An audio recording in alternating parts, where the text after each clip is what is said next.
Okay masters, మనము ఈరోజు కూడా యాజ్ యూజువల్గా ముందు జ్ఞానబోధ తర్వాత మెడిటేషన్ చేద్దాం. నిన్న మనం చెప్పుకుంటున్నాం కదా జీసస్ క్రైస్ట్ గారి యొక్క ప్రబోధాలు, ఆయన ఇచ్చిన ఆదేశాలు ఇవన్నీ కూడా ఇప్పుడు కొనసాగిద్దాం. మొట్టమొదటిగా ఆత్మకు మోక్షం, తర్వాత జగత్ హితం ఏమిటో చూద్దాం. శ్రీ రామకృష్ణ మిషన్ వారి ఆదర్శం కూడా అదే. మరి శ్రీరామకృష్ణుడు, రామకృష్ణ అంటే ఎవరు? రామకృష్ణ పరమహంస. వాళ్ళ మిషన్ పేరు రామకృష్ణ మిషన్. ఈ ఈ శ్రీరామకృష్ణుడు అలాగే ఆయన శిష్యులు ఎవరు? రామకృష్ణ పరమహంస శిష్యుడు వివేకానంద స్వామి. శ్రీ వివేకానందుల వారు వీరి రామకృష్ణ మిషన్ ద్వారా అందించిన సందేశం ఏమిటంటే ఆత్మనో మోక్షాయ జగత్ హితాయ చ. అంటే ఏంటంటే మొట్టమొదటగా ఆత్మకు మోక్షాన్ని సంపాదించుకోవాలి, అంటే మనం అరిహంతులు అవ్వాలి. తర్వాత జగద్హితం, ఆ తర్వాత మనము ప్రపంచాన్ని ఉద్ధరించవచ్చు. ఆత్మకే మోక్షం లేకపోతే జగద్హితం ఎలా సంభవం అవుతుంది? అంతే కదా. ఇప్పుడు చాలామంది ఏంటంటే పుస్తక జ్ఞానము లేకపోతే చిన్నప్పటి నుంచి వాళ్ళ ఇంటి ఆచారాల ద్వారా వాళ్ళ యొక్క ప్రాక్టీసెస్ ద్వారా చాలా మాటలు మాట్లాడుతూ ఉంటారు. రిలీజియస్గా ఏంటి, లేకపోతే ఈ స్పిరిచువల్గా ఏంటి, ఇవన్నీ కూడా. కానీ వాళ్ళు ఎప్పుడూ కూడా అదేంటంటే అదొక ఎక్వైర్డ్ నాలెడ్జ్ లాగా మాట్లాడుతూ ఉంటారు. కానీ దాన్ని ఎప్పుడు కూడా వారి జీవితాల్లో ప్రాక్టీస్ చేయరు. ఎప్పటికీ ఎప్పుడూ కూడా వాళ్ళ ఆత్మతో వాళ్ళు అనుసంధానం కూడా అయ్యి ఉండరు. ఆత్మకు కనెక్ట్ అవ్వరు. ఆ స్పిరిచువాలిటీ అంటే ఆధ్యాత్మిక మార్గంలోనే ఉండరు. కానీ ఈ మాటలు ఎక్వైర్డ్ నాలెడ్జ్ అంటే బయట నుంచి సంపాదించుకున్న ఈ ఎక్వైర్డ్ నాలెడ్జ్ని మాత్రము మాట్లాడుతూ ఉంటారు. అలా మాట్లాడినంత మాత్రం చేత వాళ్ళ వెనకాతల ఓ 10 మంది 20 మంది వాళ్ళని పొగుడుతూ తిరిగినంత మాత్రం చేత వాళ్ళు నిజంగా సాక్షాత్కారాన్ని పొందిన వాళ్ళు కారు. వాళ్ళ గురువుస్ కాలేరు. ఎదుటి వాడి యొక్క దుఃఖాన్ని వాడి నుండి దూరం చెయ్యలేరు. కారణం ఏంటంటే వారి ఆత్మ యొక్క మార్గంలో నెంబర్ 1 వాళ్ళు లేరు. నెంబర్ 2, వాళ్ళు ఎప్పుడూ కూడా దుఃఖాన్ని వాళ్ళు జయించలేదు. వాళ్ళకి తెలియని మార్గాన్ని మరికొంతమందికి వాళ్ళు విశదీకరించలేరు. ఆ మార్గంలో ఇతరులని నడపలేరు.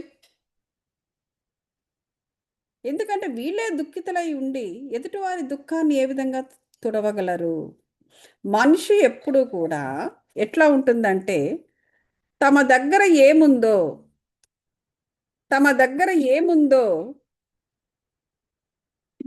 దాన్నే ఎదుటివాడికి ఇస్తారు. ముందు వీళ్ళు దుఃఖాన్ని జయించినప్పుడు వారు ఏ విధంగా ఇతరుల యొక్క దుఃఖాన్ని రూపుమాపగలరు? రెండవది, రూపుమాపలేరు సరికదా, తమ దుఃఖాన్ని వారు పంచుతారు. వారి ఈగోని ఇతరుల మీద రుద్దుతారు.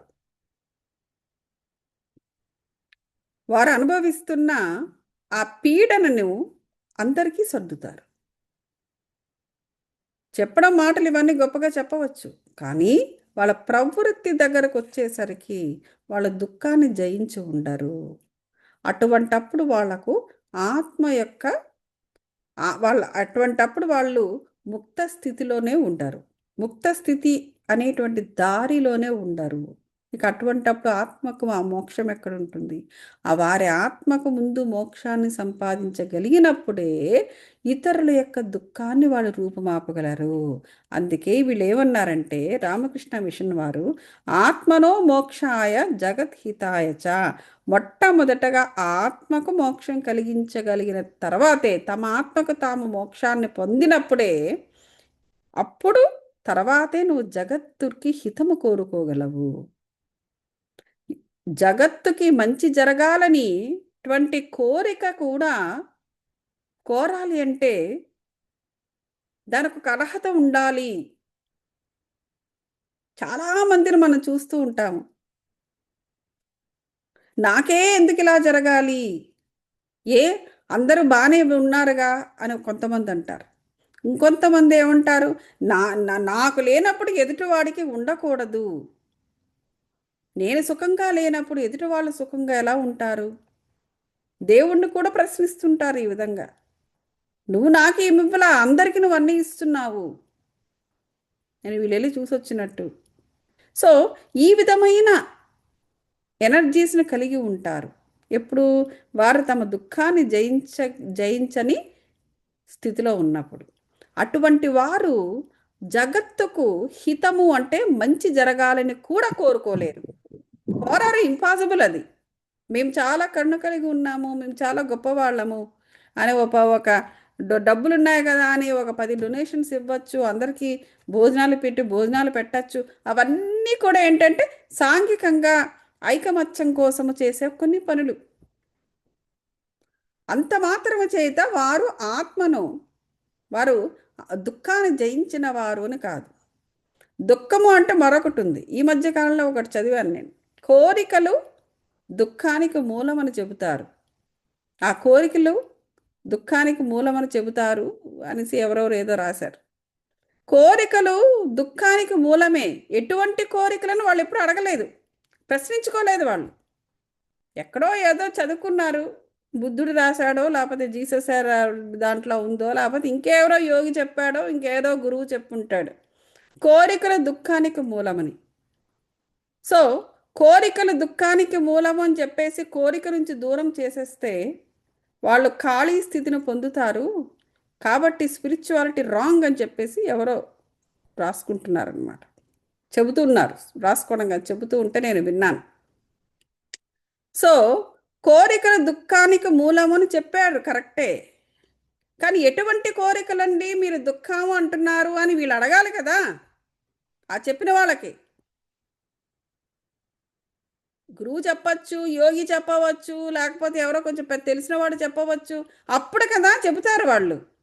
నువ్వు నిజంగా నువ్వు జ్ఞానాన్ని పొందాలి, నిజంగా నువ్వు ఒక యోగినో ఒక గురువునో నువ్వు ఒక వేలెత్తి ఇలా చూపించాలన్నా కూడా నువ్వు ఈ తెలివైన ప్రశ్నలు నువ్వు అడగాలి. నువ్వు అన్నిటినీ ప్రశ్నించగలిగే ధైర్యం నీకు ఉన్నప్పుడు ఈ ప్రశ్న నువ్వు ఎందుకు అడగలేదు? ఎటువంటి కోరికలు బాబు నీ దుఃఖానికి మూలము అని అడగాలి కదా నువ్వు. అడిగితే అప్పుడు చెప్పేవారు కదా. రాజయోగం అంటే ఏమిటి, అసలు యోగం అంటే ఏమిటి, సుఖానికి దారి తీసే యోగం అంటే ఏమిటి, వియోగం అంటే ఏమిటి, ఎటువంటి కోరికలు వియోగానికి దారి తీస్తుంది, ఎటువంటి కోరికలు యోగమునకు దారి తీస్తుంది, ఇవన్నీ చెప్తారు కదా ఆ స్పిరిచువల్ టెర్మినాలజీతో. ఎప్పుడు తెలుసుకోవాలనుకోలేదా? మరి తెలుసుకోవాలని నీకు జిజ్ఞాస లేనప్పుడు, తెలుసుకోకూడదు అని భీష్మించుకుని ఉన్నప్పుడు నువ్వు అజ్ఞానమని ఒప్పుకోవాలి. నేను అజ్ఞానిని కాబట్టి నాకు అది తెలియదు, తెలియనప్పుడు నేను మాట్లాడకూడదు అనేటువంటి సింపుల్ కామన్ సెన్స్ అనేది మనుషులు కలిగి ఉండాలి. సో అలాంటి వాళ్ళందరూ కూడా, అంటే బాగా మాట్లాడగలిగే వాళ్ళ అందరూ కూడా వారు అంత తెలివిగా ఏదో లాజిక్ మాట్లాడారు అని వాళ్ళు అనుకుంటూ ఉంటారు. తెలియని వాళ్ళ దగ్గర అది చాలా పెద్దగా అనిపిస్తూ ఉంటుంది వాళ్ళు మాట్లాడే మాటలు. అలాంటి వాళ్ళందరూ కూడా దుఃఖాన్ని జయించిన వారు కాదు. అక్కడ ఆ పర్టిక్యులర్ వ్యక్తులను ఎవరి గురించి అయితే చెప్తున్నానో ఆ వ్యక్తులు ఎవరి నిందా నేను చెప్పినట్టుగా ఎవరి దగ్గర ఏముంటే అదే ఇస్తారు ఎదుటివారికి. వాళ్ళ దగ్గర, ఇప్పుడు నేను చెప్పిన వాళ్ళ దగ్గర పుష్కలంగా అజ్ఞానం ఉంది. అజ్ఞానము ఎలాంటిదంటే సముద్రపు లోతు అంధకారము. మీరు చూసారా ఎప్పుడైనా సముద్రం లోతుకి ఎప్పుడైనా చూస్తే అంధకారం ఉంటుంది సముద్రపు లోతు.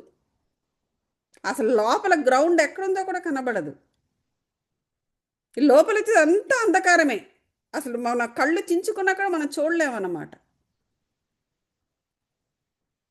సో అలాంటిదన్నమాట అజ్ఞానము. సముద్రపు లోతు అంధకారము వంటిది అజ్ఞానము. సో ఆ అజ్ఞానం ఉన్న వాళ్ళు అలాంటి మాటలు మాట్లాడతారు. ఆ అజ్ఞానాన్ని 10 మందికి పంచుతారు.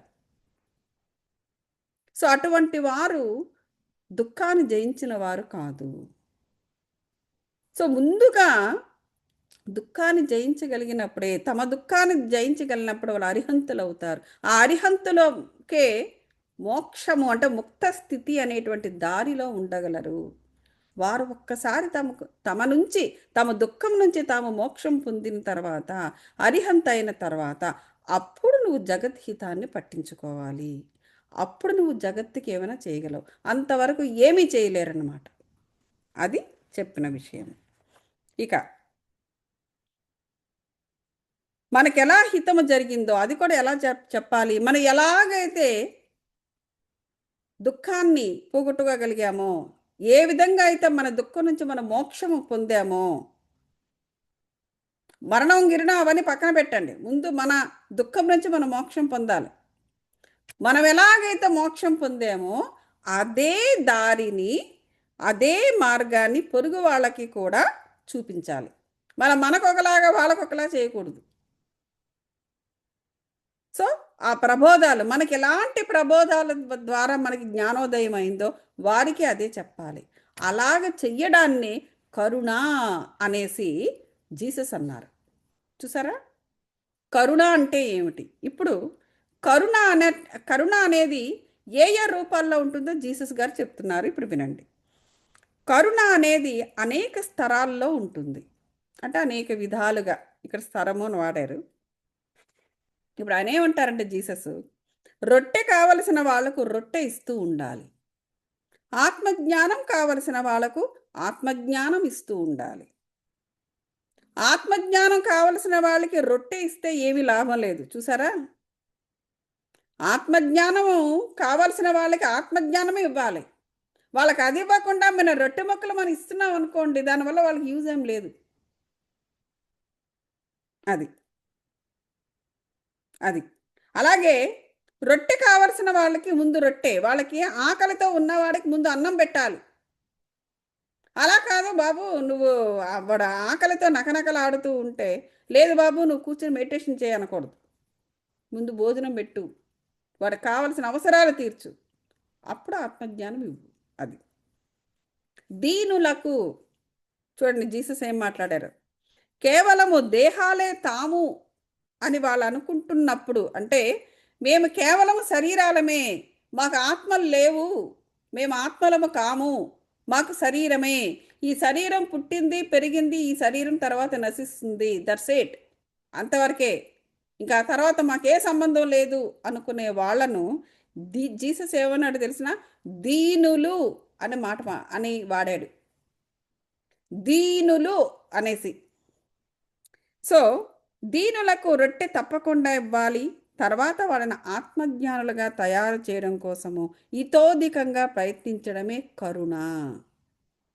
కరుణ అనేదట అనేక స్తరాల్లో ఉంటుంది. ఏమిటి? భౌతిక స్తరంలో కరుణ, బుద్ధి స్తరంలో కరుణ, మరి ఆత్మస్తరంలో కరుణ. అంటే మనుషులు వారి వారి యొక్క ఆత్మస్థాయిని బట్టి ఈ కరుణ చూపిస్తూ ఉంటారు.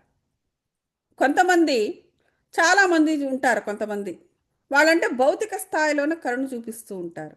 అడిగిన వారందరికీ కూడా అఫీషియల్గానో అన్అఫీషియల్గానో సహాయాలు చేస్తూ ఉంటారు. కొంతమంది డబ్బులు ఉన్నాయి అంటే గుళ్ళు గోపురాల మీద పెడుతుంటారు, వాలంటీర్ సేవ చేస్తూ ఉంటారు, లేకపోతే ఏదోటి దానాలు ఇస్తూ ఉంటారు, అది చేస్తుంటారు. లేకపోతే ఎవరికైనా ఒక మాట సహాయం కావాలన్నా, ఏం కావాలన్నా వీళ్ళ ముందు పరిగెట్టి వాళ్ళందరికీ హెల్ప్ చేస్తూ ఉంటారు. ఇదంతా ఏంటంటే అది కూడా కరుణే. అది ఎటువంటి కరుణ? భౌతిక స్తరంలో కరుణ. రెండోది బుద్ధి స్తరంలో కరుణ, అలాగే స్తరంలో కరుణ. అంటే ఏంటి? చక్కటి చదువు నేర్పించడము, ఇంగ్లీషు నేర్పించడం. కొంతమంది మన చూస్తూ ఉంటారు కదా, మనకి ఆన్లైన్లో కూడా ఊరికనే వాలంటీర్గా వాళ్ళకి తెలిసిన విద్యను ఎదుటి వాళ్ళకి చెప్తూ ఉంటారు. ఒకవేళ డబ్బులు తీసుకున్నా ఏదో డొనేషన్ రూపంలో తీసుకుంటూ ఉంటారు మినిమం, కానీ తమకు తెలిసింది చెప్తూ ఉంటారు.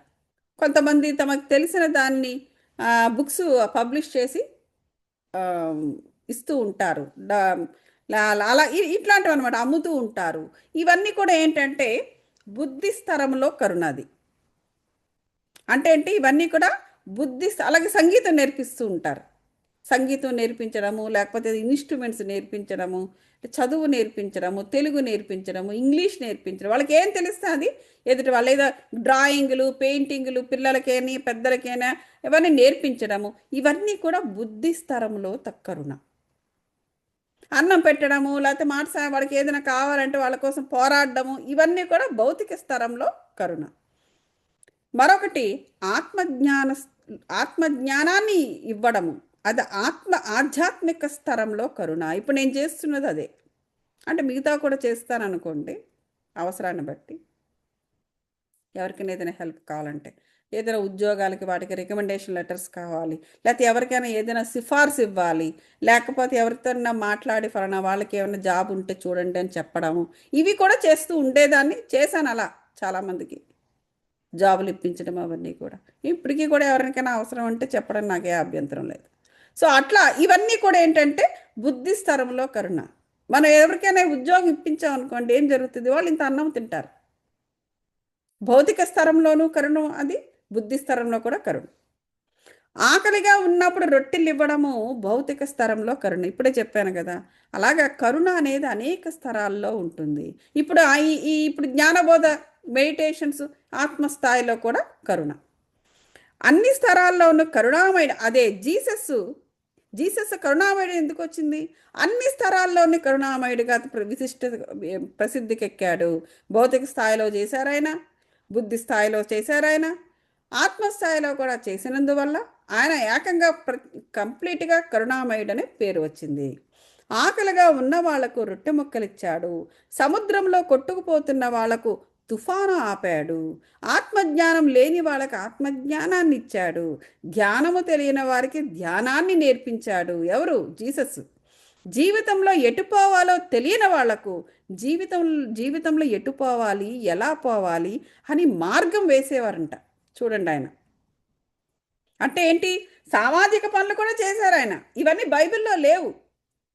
అంటే వాళ్ళు ఏంటంటే ఏది అవసరమో చర్చిని రన్ చేయడానికి ఏది అవసరమో అవే పికప్ చేసి బుక్స్లో వేశారు వాళ్ళు.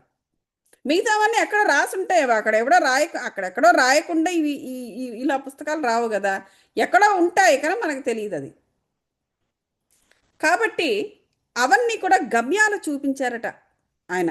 చూడండి, సామాజికమైన విషయాలు కూడా ఆయన కరుణ చూపించారు. వాళ్ళ గురించి వీళ్ళ గురించి వీళ్ళకి వాళ్ళకి సహాయాలు చేసేవారు. అవన్నీ కూడా మనకి తెలియదు, మనకు చదవాలి మనం బుక్స్. ఇవన్నీ కరుణలో ఆయన చేయడం వల్ల ఆయన కరుణామయుడని పేరు వచ్చింది. కరుణ యొక్క విశ్వరూపమే జీసస్ క్రైస్ట్ అయిపోయాడు ఆయన. ధ్యానం యొక్క సరియైన మార్గము, సరియైన జీవిత విధానము అవన్నీ చెప్పిన విశ్వరూపము గౌతమ బుద్ధుడు. అష్టాంగ మార్గం మరి ప్రజ్ఞ విశ్వరూపమే గౌతమ బుద్ధుడు. జీసస్ క్రైస్ట్ ప్రేమ యొక్క, కరుణ యొక్క సాధారణత, సర్వసామాన్యతల విశ్వరూపము. సాధారణం, సర్వసామాన్యం, అన్ని రకాల యొక్క తోని రిలేట్ అయి ఉన్నారు జీసస్ గారు. సరి అయిన ధ్యాన విద్యాబోధన యొక్క విశ్వరూపం గౌతమ బుద్ధుడు. ఈ ఇద్దరి దగ్గర నుంచి, ఇలా అందరి దగ్గర నుంచి మనం సదా అన్ని నేర్చుకుంటూ ఉండాలి. మౌనం యొక్క విశ్వరూపము శ్రీ రమణ మహర్షి. చూసారా, మౌనముతోనే ఆయన ఎంతో తెలియపరిచారు. ఆయన తెలుసుకున్నారు, తెలియపరిచారు. సో మౌనం యొక్క విశ్వరూపము రమణ మహర్షి. జీవితం అంతా మౌనంగానే ఉన్నారు, కానీ ఆయన మౌన ప్రబోధాన్ని చేశారు. మౌనం యొక్క విశిష్టతను తెలిపారు. పిరమిడ్ స్పిరిచువల్ సొసైటీ వారి ఆదర్శ సూత్రాల్లో మౌనము 4వది, ధ్యానము మొదటిది, 2వది స్వాధ్యాయం. అది మనం అర్థం చేసుకోవచ్చు. ఇక్కడ ప్రతి మనిషి కూడా ఒక జీసస్ క్రైస్ట్ కావాలి. జీసస్ క్రైస్ట్ ధ్యానం చెయ్యమని చెప్పారు. ఆయన బోధనలను మనం స్వాధ్యాయం చేయాలి, మననం చేయాలి, స్మరణం చేయాలి, నిధి ధ్యాసన చేయాలి, సాక్షాత్కారాన్ని పొందాలి. రోజు మనం జీసస్ క్రైస్ట్ యొక్క మాటలు వినాలి. రోజు బైబిల్ చదవాలి, న్యూ టెస్టమెంట్ చదువుతూనే ఉండాలి. ఆయన బోధనలు నరనరాల్లో మనకు ఇంకిపోవాలి. జీసస్ క్రైస్ట్ ఒక 13 మంది శిష్యులను తీసుకొని వాళ్ళను బాగా తయారు చేశారు. మనం కూడా మన చుట్టూ ఉన్న వాళ్ళని ఏరుకొని వాళ్ళకు పూర్తిగా శిక్షణనివ్వాలి. 13 మంది గురు శిష్యుల ద్వారా క్రిస్టియానిటీ అనేది స్థాపించబడినది. కనుక మనకు తెలిసింది మన చుట్టుప్రక్కల ఉన్న వాళ్ళకు ప్రబోధించి వాళ్ళను మనం తయారు చేస్తే, మనలాగా వాళ్ళను తయారు చేస్తే వాళ్ళు ఇంకా ప్రపంచాన్నంతా తయారు చేస్తారు. ప్రతి మనిషి ఒక జీసస్ క్రైస్ట్ కావాలి. ప్రతి మనిషి 13 మందికి చెప్పాలి. అది గౌతమ బుద్ధుడు తన జీవితంలో 500 మందిని అర్హులుగా తయారు చేశాడంట గౌతమ బుద్ధుడు. మరి జీసస్ క్రైస్ట్ 13 మందిని అర్హులుగా తయారు చేశారు. గౌతమ బుద్ధుడు అంటే ఆయన రాజు కదా, కింగ్గా ఉంటూనే ఆయన పదవి దిగి ఇలా మారారు. సో మరి రాజు ఒక మాట చెప్తే అందరూ వింటారు. అక్కడ అదొక ఆయన పొజిషన్ డిఫరెంట్. 500 మందిని అర్హులుగా తయారు చేశారంట ఆయన. జీసస్ క్రైస్ట్ ఈయన ఉండే స్పిరిచువల్ డైమెన్షన్ వేరు, ఆయన ఉండే స్పిరిచువల్ డైమెన్షన్ వేరు. అర్హులుగా తయారు చేశారు. 13 మంది అర్హులు ప్రపంచానికి దివ్యంగా ప్రబోధించారు. అదే మనకు ఇప్పుడు వచ్చిన క్రిస్టియానిటీ. పిరమిడ్ స్పిరిచువల్ సొసైటీ మాస్టర్లు జీసస్ క్రైస్ట్ యొక్క ఫోటో పెట్టుకుని పూజించారు. అసలైన శిష్యులైన ఫోటో పెట్టుకుని పూజించరు. కానీ అసలైన శిష్యులైన సత్యప్రబోధం అన్నది చర్చికి వెళ్ళమని చెప్పరు, దేవాలయాలకు వెళ్ళమని చెప్పరు, మసీదుకి వెళ్ళమని చెప్పరు. మహమ్మద్లా తయారు కావాలి, జీసస్లా తయారు కావాలి, శ్రీకృష్ణుడిలా తయారు కావాలి, బుద్ధుడిలా తయారు కావాలి అని చెబుతారు. ఎవరు? పిరమిడ్ స్పిరిచువల్ సొసైటీ వాళ్ళు. అంటే ఇక్కడ అర్థం ఏం చేసుకోవాలంటే, మీరు చర్చిలకు వెళ్ళండి, లేకపోతే గుడులకు వెళ్ళి మీరు గంటలు కొట్టండి, లేదు అంటే మీరు అంటే మసీదులకు వెళ్ళి ఏమంటారు, నమాజులు చెయ్యండి అని చెప్పరు పిఎస్ఎస్ఎం వాళ్ళు. దానికి బదులు ఏమంటారంటే, ఒక మహమ్మద్లా తయారవ్వండి, ఒక జీసస్ క్రైస్ట్ అవ్వండి, శ్రీకృష్ణుడిలా ఎదగండి, శ్రీకృష్ణుడిలా మీరు మారండి అని చెబుతూ ఉంటారు. అర్థం అంటే ఇక్కడ ఏమనుకోవాలి, వారి తత్వాన్ని అర్థం చేసుకుని, వారి యొక్క సాధనను అర్థం చేసుకుని, వాళ్ళ యొక్క ప్రబోధాలను ఫాలో అవ్వమని చెబుతారు. అది అక్కడ విషయం. అంతేగాని మతాలు మార్చుకోవాల్సిన అవసరం లేదు దీనికి అని చెప్తున్నారు. నేనే అంతా నేనే. జీసస్ నాకన్నా ఎక్కువగా మీరు కాగలరు అనేవారట. నాకన్నా ఎక్కువగా మీరు స్పిరిచువల్ కాగలరు అని చెప్పేవారంట ఆ రోజుల్లో. ఆయన కన్నా ఎక్కువగా ఎవరు సృష్టిలో లేరు. అతనిదే అత్యున్నతమైన స్థితి.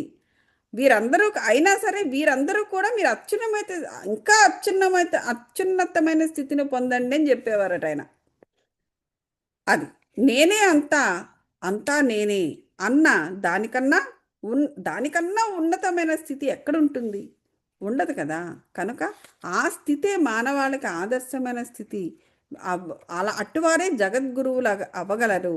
ఆ స్థితికి మనందరం కూడా చేరుకోవాలి. అందుకోసం ధ్యాన సాధన చెయ్యాలని చెప్పేవారట. మన వాక్క్షేత్రాన్ని బాగా కాపాడుకోవాలి. నోట్లో నుంచి ఏ మాట వచ్చినా చాలా జాగ్రత్తగా మాట్లాడాలి. ఎప్పుడూ కళ్ళు మూసుకుని శ్వాస మీద ధ్యాస ఉంచాలి. ముఖ్యంగా ఎప్పటికప్పుడు మనల్ని మనం ప్రేమించుకుంటూ ఉండాలి. అంటే ఆత్మతో కనెక్ట్ అవ్వాలి. పొరుగు వారిని అందరినీ మనం ప్రేమించాలి. ఎక్కడ మనం ఉంటే అక్కడ మన పక్క వాళ్ళను, మన పొరుగు వాళ్ళను ప్రేమించాలి.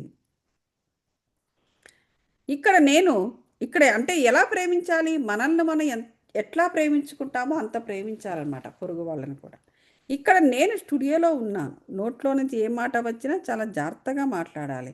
ఎప్పుడూ కళ్ళు మూసు ఓకే.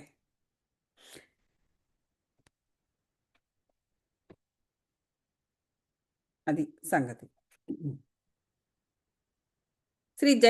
శ్రీ జీసస్ క్రైస్ట్ గారి గురించి అన్నీ చర్చించుకున్నాము. ఆయన గురించి సర్వము తెలుసుకున్నాము. ఇంతకన్నా మౌలికంగా తెలుసుకోవలసింది లేదు. వారి ప్రబోధనల గురించి మనం సంపూర్ణంగా తెలుసుకున్నాము. వాటినే మనం పదే పదే వింటూ ఉందాము. మనం ఆచరించుదాము. మనం కూడా వారిలా తయారవుదాము అని చెప్పేసి చెప్పారు. కొన్ని జీసస్ క్రైస్ట్ యొక్క ప్రబోధనలు చెప్పుకుందాం. అయిపోయింది బుక్లో మనం చదివేశాను. కొన్ని చెప్పుకుందాం. జీసస్ క్రైస్ట్ ప్రబోధాలు ఇక్కడ ఇందాక చెప్పాను కదా, మన చర్చిలకు వెళ్ళాలి, లేకపోతే గుళ్ళు గోపురాలు తిరగాలి, లేకపోతే అంటే మసీదులకు వెళ్ళి నమాజులు చేయాలి అవసరం లేదు. కానీ మనం ఒక జీసస్ క్రైస్ట్ అవ్వాలి. నువ్వు చర్చికి వెళ్ళాల్సిన అవసరం లేదు, కానీ నువ్వు జీసస్ క్రైస్ట్ అవ్వు. నువ్వు నమాజ్ చే నువ్వు నమాజ్ చేయకర్లా, కానీ నువ్వు మహమ్మద్లా తయారవు. నువ్వు భగవద్గీత చదవకపోయినా పర్వాలేదు, కానీ కృష్ణుడిలా నువ్వు కృష్ణతత్వాన్ని తెలుసుకుని కృష్ణుడిలా మారు. అది మన పిఎస్ఎస్ఎం వాళ్ళు చెప్పేది. అంటే మతంతో పని లేదు, వీరందరూ గురువులు. ఈ గురువుల యొక్క తత్వాన్ని అర్థం చేసుకుంటూ వారి చేసిన సాధనలను మనం ఫాలో అవుతూ వారి ప్రబోధాలను మనం స్వీకరిస్తూ వాళ్ళలా తయారవడమే మనకు ముఖ్యము. అది జీసస్ ఏ విధంగా తనను తాను మలుచుకున్నారో తెలుసుకుందాం. For 40 days and 40 nights he ate nothing. 40 days 40 రోజులు పగలు రాత్రి ఆయన ఏం భోజనం చేయాల. ఎందుకు మనం చెప్పారు కదా, ఆయన ఏం చెప్పారు? ఆయన 40 days ఏం చెప్పారు? ఆయన ఫాస్టింగ్ ఆఫ్ మైండ్ అన్నారు. అంటే ధ్యానము అనే మాట వాడలేదు జీసస్. అంటే అప్పటికి ఆ టర్మ్ లేదు. But in his language what he said was the fasting of mind అన్నారు. అంటే ఏంటి? నువ్వు ఆలోచనలన్నీ కూడా ఆలోచన రహిత స్థితి. నేను అంటుంటానే ఆలోచన రహిత స్థితి.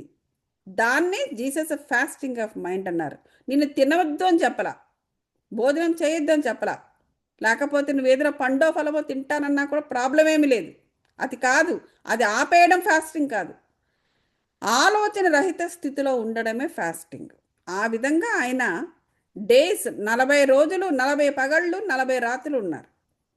40 రోజుల వరకు ఏమీ తినకుండా జీసస్ ధ్యాన ముద్రలో ఉన్నారు. దీన్నే మండల ధ్యాన దీక్ష అని మనం అంటున్నాం. ఎవరైనా కానీ తదేక దీక్షతో మండలము రోజులు సరైన విధంగా ధ్యానం చేస్తే, ఆ ధ్యాన సాధన చేస్తే సర్వధ్యాన అనుభవాలతో నిర్వికల్ప సమాధిని పొందుతారు. అంటే ఏంటి? సూక్ష్మ శరీరముతో కలుస్తారు. అదే మరి ఇంగ్లీష్లో ఏం చెప్తాము? మెడిటేటివ్ స్టేట్, సబ్కాన్షియస్ స్టేట్లోకి వెళ్తాం మనము. తురీయ స్థితి అది. అయితే ధ్యాన సాధనలో ఉన్నవారు ధ్యానానుభవాల్లో ఉన్నప్పుడు వారికి ధ్యాన మాస్టర్సు రకరకాల పరీక్షలు ఎదురవుతాయి. వారు మన ఆత్మ యొక్క సత్తాను, ధ్యానం యొక్క సత్తాను బయటికి తీయడానికే. అబ్బా మేము ధ్యానంలో కూర్చోలేకపోతున్నామండి, ఇది పట్టేస్తుంది అది పట్టేస్తుంది శరీరంలో, అలాగ అది ఉంది ఇది ఉంది, ఇట్లాంటివన్నీ చెప్తూ ఉంటారు. అవన్నీ ఎందుకు జరుగుతూ ఉంటాయి? ఎందుకంటే ఆ సత్తాను బయటికి తీయడానికి. అప్పుడు నువ్వు బలవంతంగా కూర్చుంటావు, చేస్తావు, చెందుతావు, నీకు ఆ స్ట్రెంగ్త్ పెరుగుతుంది, ధ్యానం యొక్క స్ట్రెంగ్త్ పెరుగుతుంది. మన వ్యామోహాలను ప్రకోపింప చేయడానికి శతవిధాల జీసస్ తన శిష్యులతో ఇలా సంబోధించారట. ప్రయత్నిస్తారు. ఇదే జీసస్ కూడా జరిగింది. జీసస్ కూడా అలాగే జరిగిందంట. ఆయన ధ్యానంలో ఉండేటప్పుడు, ఆయన స్పిరిచువల్గా ఎదుగుతుండేటప్పుడు, ఆయన ఇది ఉండేటప్పుడు అంటే సైతాన్ మాటికి ఆయన్ని విసిగించేదట. సైతాన్ ఏం చేసేది? ఈ సూక్ష్మలోక అంటే యాస్ట్రల్ వరల్డ్ యొక్క గురువులాగా వేషం ధరించి రూపంలో వచ్చి, బుద్ధునికి కూడా అలాగే జరిగింది. వచ్చి వాళ్ళకేదో ప్రలోభాలు పెట్టడం, రొట్టె తినమనడము, అది చేయమండము, ఇంకేదో మొత్తానికి వాళ్ళని టెంప్ట్ చేయడం అనమాట. జీసస్ స్పిరిచువల్గా ఎదుగుతుండేటప్పుడు అదేవిధంగా బుద్ధుడికి కూడా జరిగింది. మారుడు అనే సూక్ష్మలోకం నుంచి ఒక గ్రాండ్ మాస్టర్ లాగా ఈ సైతాన్ వచ్చేసి ఆయన కూడా ప్రలోభ పెట్టేదట గౌతమ బుద్ధు. వాళ్ళు అధిగమించారు. దెన్ సైతాన్ tempted him to get food by changing. అది రాళ్ళు ఇస్తూ వాటికేమో కనికట్టు, వాళ్ళకేమో రొట్టెల్లా కనిపిస్తాయి, కానీ యాక్చువల్గా రొట్టెలు ఇవ్వలే, రాళ్ళు తెచ్చి ఇచ్చేదట ఆ సైతాన్ తినమని. ఇలాంటివన్నీ జరుగుతూ ఉంటాయి. ఆ తర్వాత సైతాన్ రాళ్లను రొట్టెగా అలా అది ఇలా చాలా చాలా విధాలుగా సైతాను జీసస్ యొక్క దీక్షను భగ్నం చేయడానికి ప్రయత్నాలు చేసేది. కానీ జీసస్ అన్నిటినీ అధిగమించారు. ఇదే విధంగా ప్రతి పిరమిడ్ ధ్యానం చేస్తూ ఉన్నప్పుడు ధ్యాన అనుభవాల్లో మాస్టర్లు కూడా, అంటే వాళ్ళు సైతాన్లు కారు, మాస్టర్లు కూడా మనకు టెస్ట్ చేస్తుంటారు మన యొక్క ఇది చూడడానికి. సైతాన్ ఎట్లాగో భగ్నం చేయడానికి చూస్తూ ఉంటుంది. పరీక్షలన్నీ ముగిసిన తర్వాత మాస్టర్స్ యొక్క సంఘంలో ఈ కొత్త మాస్టర్ కూడా సంతోషంగా ఆహ్వానం. ఎందుకు యాస్ట్రల్ మాస్టర్స్ ఎందుకు మనకు టెస్ట్లు పెడతారు? తర్వాత వాళ్ళు ఎంచుకుంటారు. మనం మన మన యొక్క సత్తాను బట్టి ఆ యాస్ట్రల్ మాస్టర్స్ మనల్ని ఎంచుకుంటారు. నెక్స్ట్ లెవెల్లో, నెక్స్ట్ లెవెల్కి వీళ్ళ ఆత్మస్థాయిని నెక్స్ట్ లెవెల్ తీసుకెళ్ళడానికి హెల్ప్ చెయ్యాలా వద్దా, లేదా మనలో ఒకరిగా చేసుకోవాలా వద్దా, ఇవన్నీ కూడా వాళ్ళు చూసుకుంటారనమాట. అది తర్వాత సైతాను వెళ్ళిపోయాడు. సూక్ష్మలోక వాసులు చుట్టుముట్టి జీసస్ను తమలో కలుపుకున్నారు. అది ఇంక ఇవన్నీ చేసిన తర్వాత ఇంకా సైతాన్ అనేవాడు ఇంక బాధించడం మానేశాడు. అప్పుడు ఈ సూక్ష్మలోక వాసులు అంటే యాస్ట్రల్ మాస్టర్స్ తమలో ఒకటిగా జీసస్ని చేసుకున్నారు. అది అంతకుముందు గౌతమ బుద్ధుని ధ్యాన సాధనలో ధ్యాన అనుభవాలు ఏ విధంగా ఎదురయ్యాయో అదేవిధంగా జీసస్కు అతని ధ్యాన జీవితంలో అనేక ధ్యాన అనుభవాలు ఎదురయ్యాయి. అదే రీతి ఎప్పుడైనా ఎక్కడైనా అదే జరుగుతుంది మనకు కూడా అని చెప్తున్నారు. ఏ ధ్యానికైనా ఏ ధ్యాన సాధకుడికైనా అన్ అన్ మనకి కూడా అలాగే జరుగుతుంది అని చెప్తున్నారు. గౌతమ బుద్ధుడు తన ధ్యాన దీక్ష పూర్తవగానే ఏ విధంగా అయితే జ్ఞాన ప్రచారాన్ని మొదలుపెట్టాడో అదేవిధంగా జీసస్ క్రైస్ట్ కూడా తన స్వంత ధ్యాన దీక్ష పరిసమాప్తమవ్వగానే ఆ జ్ఞాన ప్రచార దీక్షగా నాంది పలికాడు. ఎందుకంటే వెంటనే మన జ్ఞానాన్ని ఇప్పుడు ధ్యానం ఒకసారి ఎప్పుడో ఒక 5 ఏళ్ళు ధ్యానం మాత్రమే చేసి ఇంకా తర్వాత మెల్లగా ఎప్పుడో జ్ఞానం అలా కుదరదనమాట. ఎందుకంటే ఈ లోపల ఈ ఈ సైతాను కాకుండా ఇంక ఇలాంటి డిస్ట్రక్టివ్ ఫోర్సెస్ మనల్ని ఆ ధ్యానం నుండో జ్ఞానం నుండో దేన్నో దాని నుండి విడదీసేస్తాయి అన్నమాట. అందువల్ల జ్ఞానం రెండు కూడా ఒకేసారి జరుగుతూ ఉండాలి. అదనమాట. అప్పుడు శక్తి వస్తూ ఉంటుంది మనకి. అది అందుకని గౌతమ బుద్ధుడైనా కానీ జీసస్ అయినా కూడా వెంటనే స్టార్ట్ చేశారట. So from then on Jesus began to preach. అది ఇలా ఇక అప్పటి నుంచి యేసు తన ప్రచారం మొదలుపెట్టారు. అసలు యాక్చువల్గా 12 ఏళ్ళ నుంచే మొదలుపెట్టారట ఆయన. యేసు 12 ఏళ్ళ నుంచే ఆయన 60-70 ఏళ్ళ వాళ్ళకి జ్ఞానాన్ని ఇస్తూ ఉండేవారట. పాపాచరణ నుండి వైదొలగండి. ఇప్పుడు పాపాలు చేయకుండా ఉండాలి అంటే వెంటనే జ్ఞానం రెండు కూడా రన్నింగ్లో ఉండాలి. అప్పుడు మనకి పాపపు ఆలోచనలు కానీ క్రూర ఆలోచనలు కానీ అజ్ఞానం కానీ రాదు. ధ్యానం ఎప్పుడో ఒక ఇది ఇంకెప్పుడో అది మనం చేస్తే ఆ మధ్యన గ్యాప్ అనమాట. అదంతా కూడా ఆ రెండు ఒకేసారి జరగాలి. అది దైవత్వానికి చేరువవడం ఉండదు. అప్పుడు సైతానికి చేరువవుతాం. ఎందుకంటే దైవ సామ్రాజ్యం దగ్గరలోనే అది. ఈ విధంగా యేసుక్రీస్తు యొక్క జ్ఞాన ప్రచారం చిన్నప్పుడే మొదలై ఆయన జీవితం వరకు మహా అద్భుత రీతిలో అవిరళంగా కొనసాగింది. ఆ పరమగురువు ఆ పరమాత్ముడు మనల్ని ఉద్దేశించి మనకి నిర్దేశించిన కొన్ని ప్రవచనాలను తెలుసుకుందాము. ఓకే, మనం ఇక్కడ చాలా ఉంది, ఇంకా రేపటితో అయిపోతుంది. ఇది రేపటితో కూడా అయ్యేటట్లేదు. ఓకే ఓకే, ఇంకొక ఫ్యూ మినిట్స్ చెప్పుకుందాం. అది జీసస్ అందరికీ పిలుపు ఇచ్చారు. ఏమని? నాతో పాటు రండి, నేను మీకు జీవుల ఆత్మలు అనే చేపలను పట్టుకునే విధానాన్ని నేర్పుతాను అనేసి. ఎవరి హృదయాలైతే త్రికరణ శుద్ధి కలిగి ఉంటాయో, త్రికరణ శుద్ధి అంటే ఏం చెప్పాను? మనస వాచ కర్మేణ అంటే అంటే శరీరము, మైండ్ అండ్ సోల్, ఈ మూడు కూడా ఏకీకృతం చేసి ఫోకస్ చేయడం. వారు ఆనందంగా ఉంటారు ఎప్పుడైతే త్రికరణ శుద్ధితో ఉంటారో. ఎందుకంటే వారికి పరమాత్మను దర్శించగలే భాగ్యం కలుగుతుంది. త్రికరణ శుద్ధి అనేది ఒక ముముక్షునకు ఒక ధ్యాన పిపాసికి ఉండవలసిన మౌలికమైన లక్షణము. త్రికరణ శుద్ధి అంటే మనస వాచ కర్మేణ, అదే నేను చెప్పింది. చైనీయుల ఆధ్యాత్మికత ఎట్లా ఉంటుందంట? Sincerity leads to seriousness and seriousness leads to enlightenment అంటారట వాళ్ళు. అంటే ఏంటి? సిన్సియారిటీ అంటే త్రికరణ శుద్ధి. త్రికరణ శుద్ధి అనేది దీక్షను పాటించేలా చేస్తుంది. ఆ దీక్ష ఆత్మజ్ఞానాన్ని సిద్ధించుకునేలా చేస్తుంది అని చైనీయుల యొక్క ఆధ్యాత్మిక మార్గం చెప్తూ ఉంటుంది. జీసస్ తన శిష్యులతో ఇంకా ఈ విధంగా చెప్పారు. ఏమిటి? మీరు ప్రపంచానికి దివ్యలు. కొండ మీద దివ్యంగా వెలుగుతున్న దివ్య నగరపు దివ్యలు వాళ్ళ శిష్యులకు చెప్పారంట. అజ్ఞాన అంధకారంలో ఉన్న అజ్ఞానులకు దివ్య వెలుగును చూపించే దివ్య జ్యోతులు మీరు. ఎవరా 13 మందికిను? మీ దివ్య వెలుగును దాచిపెట్టుకోకండి, ఆ దివ్య వెలుగును అందరికీ సహాయపడనివ్వండి అనేసి తన మాటల్లో తన భాషలో జీసస్ చెప్పేవారట. ఆయన ఇంకా ఇలా అనేవారట. ఏమిటి? ఎవరైతే దివ్యజ్ఞాన సూత్రాలను ప్రబోధిస్తారో, వాటిని తమలో జీర్ణించుకొని జీవిస్తూ ఉంటారో వారు దైవ సామ్రాజ్యంలో, దైవ సృష్టిలో అత్యున్నత స్థితిని పొందగలరు అనేసి జీసస్ చెప్పేవారట. ఈ జీసస్ ప్రబోధం అన్నది పిరమిడ్ స్పిరిచువల్ సొసైటీస్ జానులందరికీ సువిదితమే. అంతేకాక ప్రపంచవ్యాప్తమైన న్యూ ఏజ్ మాస్టర్స్ అందరికీ తెలిసిన సత్యమే. ఇదే భూమి మీద ఉండే ప్రతి మనిషి తెలుసుకోవలసినది, చేయవలసినది. ప్రేమతత్వము గురించి ఆయన చెప్పినవే పరమ ప్రేమ సందేశాలు. ఇంకా ఏం చెప్పేవారంట? లవ్ యువర్ ఎనిమీస్, నీ శత్రువులను ప్రేమించు అనేవారంట Jesus. Pray for those who persecute you. నువ్వు ఎవరైతే నిన్ను బాధ పెట్టారో వాళ్ళ గురించి నువ్వు ప్రేయర్ చెయ్యు అనేవారట. If you love them then only they will love you. What good is that? Even okay, అది. సో స్వర్గం ఏం చూస్తుందంట? స్వర్గం అంటే దేవుని యొక్క స్థలము. ఏం చూస్తుందంట?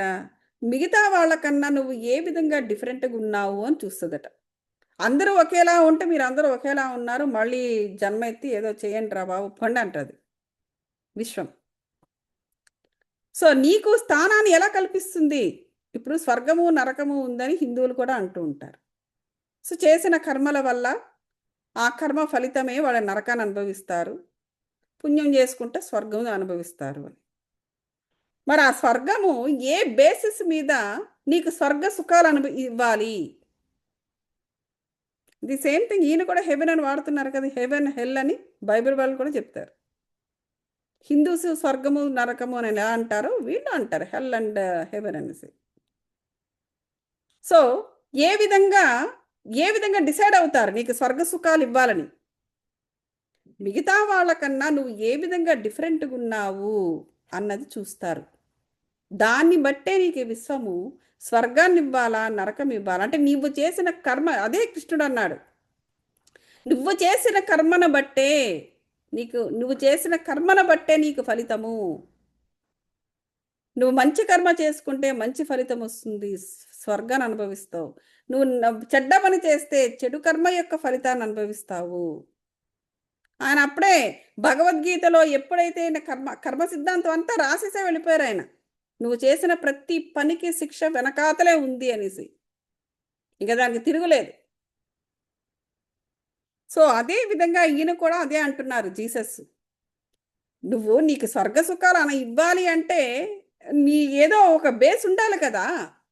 నువ్వు ఏ విధంగా అవతలోడికన్నా డిఫరెంటో తెలిస్తే దానిపైన ఆధారపడి నీకు ఇస్తారు అంటున్నారు. కాబట్టి మీరు ప్రేమించండి, శత్రువును కూడా ప్రేమించండి. సో నువ్వు శత్రువుల యొక్క గుంపులో చేరవు.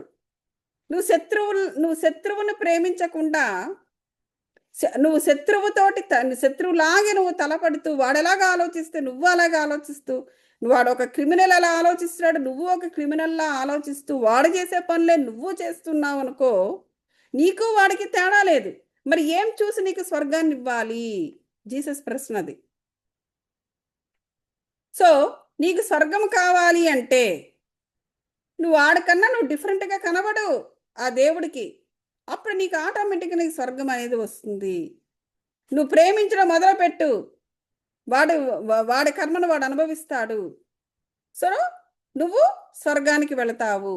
సో అంటే అట్లా చెబుతున్నారు అన్నమాట. మీ శత్రువుని ప్రేమించండి, ఎవరైతే మిమ్మల్ని తరుము కొడుతుంటారో వారి బాగు కోసం మీరు పరితపించండి. మిమ్మల్ని అంటే వాళ్ళకి ఏదో మంచి చేసేస్తున్నాము, మాకు వల్ల వాళ్ళు బాగుపడిపోతున్నారని ఆలోచించద్దు. నువ్వు లాంగ్ రన్ గురించి ఆలోచించు. వాడు చెడిపోయిన వాడు ఎప్పుడు బాగుపడ్డు. నువ్వు నెయ్యి పోసినా తేనె పోసినా కూడా వాడు అలాగే ఉంటాడు. నువ్వు ఆ తేనె పోస్తుండు, ఇది నీ కోసం ఇది అది చెబుతున్నారు. మిమ్మల్ని ప్రేమించే వారినే మీరు ప్రేమించేటట్లు దానివల్లే అది అది అని చెప్పేసి చెబుతున్నారు. అది ఇక ఆయన ఈ విధంగానే కొనసాగించారు. ఏంటి, మీరు మటుకు పరిపక్వ స్థితిని పొందాలి కదా, కాబట్టి ఆ పైలోకంలో ఉన్న పూర్ణాత్మ మీరు కావాలి అంటే ఆ పూర్ణాత్మ యొక్క లక్షణాలు ఏమున్నాయో ఆ లక్షణాలతోనే మీరు భూమి మీద బ్రతకాలి అనేసి జీసస్ కూడా చెప్పేశారు. జీవితంలో సంపూర్ణ పరిపక్వతను సాధించడమే జీవితం యొక్క ధ్యేయము. అందుకోసమే ఈ జన్మ పరంపర. అంతేగాని వాడెవడో మీతో రివెంజ్ తీర్చుకోవడం నీ జన్మ పరంపర కాదు. అది కాదు నీకు ముఖ్యము. నీ జన్మ పరంపర ఏంటంటే నువ్వు పూర్ణాత్మ కావాలి. ఆయన యొక్క లక్షణాలను పుణికిపుచ్చుకుని ఆయన స్థాయికి నువ్వు ఎదగాలి తప్ప వీడెవడో పడలేదు కదా వీడి స్థాయిలో ఉండడం కాదు. జీసస్ చెప్పిన మాటలు అవి. అది సో ప్రార్థన గురించి జీసస్ ఇలా అన్నారు. ఏమిటి, నిశ్శబ్దంగా దైవం గురించి ప్రార్థన చెయ్యవలెను.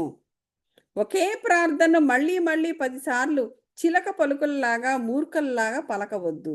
గుర్తుంచుకోండి, పైనున్న పూర్ణాత్మకి, పైనున్న ఆస్ట్రల్ మాస్టర్స్కి మీకు ఏ క్షణంలో ఏమి కావాలో మీకు అడగకుండానే ప్రార్థించకుండానే వాళ్ళకి తెలుసు. కాబట్టి మాటికి అంటే దీనికి అంటే ఈయన చెప్పింది ఏంటంటే జీసస్ అలా బైహార్ట్ చేసి 108 సార్లు లేకపోతే 1116 ఇలా చదువుతూ ఉంటారు కదా, అలా వద్దని ఆయన ఉద్దేశం. సో ఆయన ఉద్దేశం ఏంటంటే దైవం గురించి నిశ్శబ్దంగా ప్రార్థన చేయి, అంటే ఎఫర్మేషన్స్ ఇవ్వడము, అంటే ఆ యొక్క లాంగ్వేజ్లో మాట్లాడితే వాళ్ళకి ఇనఫ్ అని జీసస్ యొక్క విషయం. అంతేగాని అలా బైహార్ట్ చేయడము, అలా చాంటింగ్ అవసరం లేదు అంటున్నారు. ఒక డౌట్ అండి. చెప్పండి. మామూలుగా అంటారు కదండి, అడుగుడి ఇవ్వబడను. అంటే ఏదైనా కావాలి అంటే అడగాలి, అడిగితేనే అది ఇవ్వబడుతుంది అని అంటారు కదండి. అవును, అడగడం అంటే అది ఎఫర్మేషన్స్ ద్వారా మనం విశ్వంతో ఎలా మాట్లాడాలి అలా. ఫర్ ఎగ్జాంపుల్ అఫర్మేషన్ అంటే ఫర్ ఎగ్జాంపుల్ ఇప్పుడు నాకు ఓకే ఒకటేదో జరగాలి అని ఉంది, ఒక పని. అంటే ఇది ప్రెసెంట్ టెన్స్ లో మాట్లాడుకోవడం అంతే కదండి. లైక్ ఇది జరిగిపోతుంది, ఇప్పుడు నేను ఇది అనుకున్నాను కదా, ఇది ఆల్రెడీ జరిగిపోయినట్టుగా చెప్పుకోవాలి. మనకి ఏం కావాలో ఆల్రెడీ జరిగిపోయినట్టుగా చెప్పుకొని ధ్యానం చేయాలి. పాస్ట్ లో ఓకే, పాస్ట్ టెన్స్ లో మాట్లాడుకొని ధ్యానం చేయాలా? ధ్యానం చేయాలి.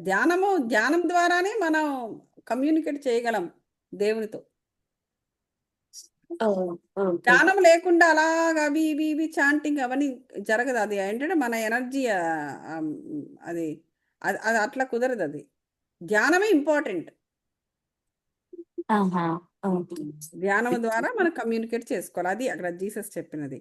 సో అందువల్ల అది ఏంటంటే ధ్యానం అనే మాట వాడలేదు. అదే ఇక్కడ మనకేంటంటే ధ్యానం అనే మాట వాడలేదు.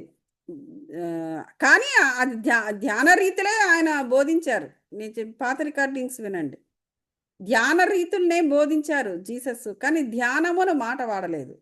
దాని బదులు 40 రోజుల ధ్యానమును మనం అంటున్నాం. ఆ ధ్యానానికి బదులు ఫాస్టింగ్ ఆఫ్ మైండ్ అని మాట్లాడారు. అలాగే ఇప్పుడు ఏంటంటే ఇంకోటి ఏంటంటే దైవాన్ని ప్రార్థించమని అంటున్నారు. మన ఎఫర్మేషన్ అని మాట్లాడుతున్నాం, ఆయన ప్రార్థన అన్నారు.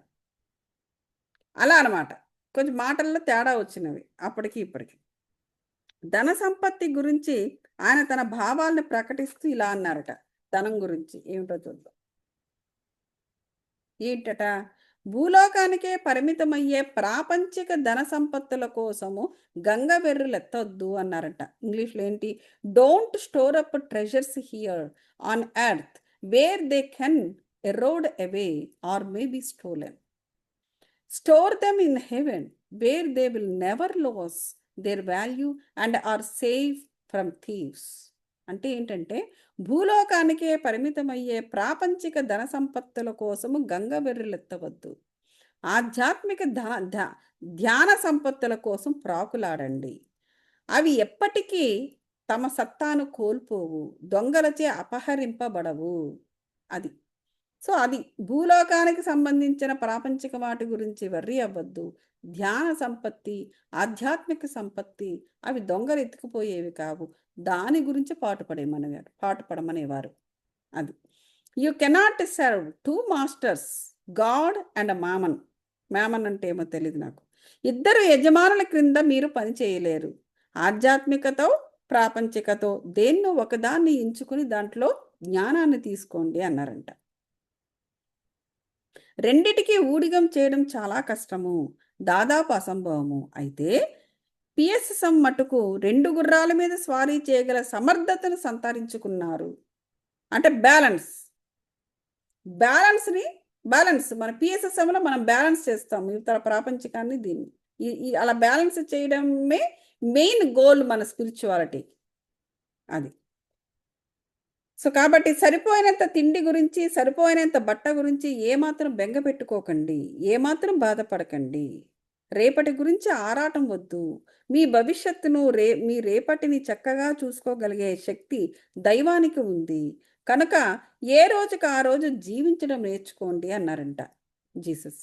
ఏ రోజుకి ఆ రోజు జీవించడం అంటే అసలు రాత్రి పగలు అనే దానికి కాన్సెప్ట్ జీససే చెప్పారు యాక్చువల్గా.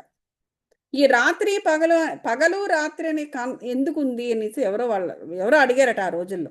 అడిగితే జీసస్ ఏమన్నారంటే, పగలు నువ్వు చేసిన వాటన్నిటినీ కూడా, చేసిన కర్మలను యొక్క ఎమోషన్స్, ఆ ఫీలింగ్స్, ఎమోషన్స్ ఇవన్నీ ఉంటాయి కదా, వాటిని నైట్ వచ్చి రాత్రి అయిన వెంటనే ఇక వాటిని వదిలేయాలట. దాన్ని పట్టుకుని మళ్ళీ మరుసటి రోజున 2వ రోజు మొదలు పెట్టకూడదు. ఇప్పుడు ముందు రోజుని ఏ ఫీలింగ్తో, ఏ ఎమోషన్తో పడుకుంటున్నామో అదే ఎమోషన్తో మనం నెక్స్ట్ డే మనం లేస్తున్నాం. అంటే ఏంటి, నిన్నటిదే మనం ఎక్స్టెండ్ చేస్తున్నామే తప్ప కొత్తగా మనం ఏమీ చేయటం లేదు. అది రాంగ్. సో రాత్రి పగలు అనేది ఇవ్వబడ్డానికి కారణం ఏంటంటే అది చెప్పారనమాట. సో చాలా షార్ట్, మన పగలంతా ఆలోచించిన ఆలోచనలను, ఆ ఎమోషన్స్ను, చేసిన కర్మలను రాత్రి అయ్యేసరికి వదిలేయాలి. మళ్ళీ నెక్స్ట్ డే ఫ్రెష్గా ఉండాలి. అందుకోసం రాత్రి పగల అన్నారు. అదేవిధంగా ఇక్కడ ఆ పాయింట్ రాయలేదు కానీ అదే చెబుతున్నారు. ఏ రోజుకి ఆ రోజు జీవించడం నేర్చుకోండి. ఆ పాయింట్ ఇందులో రాయలేదు ఇప్పుడు నేను చెప్పినది, కానీ అది జీసస్ చెప్పినదే. అది విషయము. ఓకే మాస్టర్స్, మరి ఇక్కడ ఆపుదాం. ఇది ఇంకా కొంచెం ఉంది, ఇంకొక రికార్డింగ్లో అయిపోతుంది. ఇలా మెడిటేషన్ చేద్దాం. అందరూ కూడా ఆలోచన రహిత స్థితిలో ఉండి, వెన్నెముక నిటారుగా పెట్టి ఆలోచన రహిత స్థితిలో ఉంటూ శ్వాస మీద ధ్యాసన కలిగి ఉండండి మాస్టర్స్. జీసస్ కూడా చెప్పింది ఇదే, ఫాస్టింగ్ ఆఫ్ ద మైండ్, ఆలోచన రహిత స్థితి.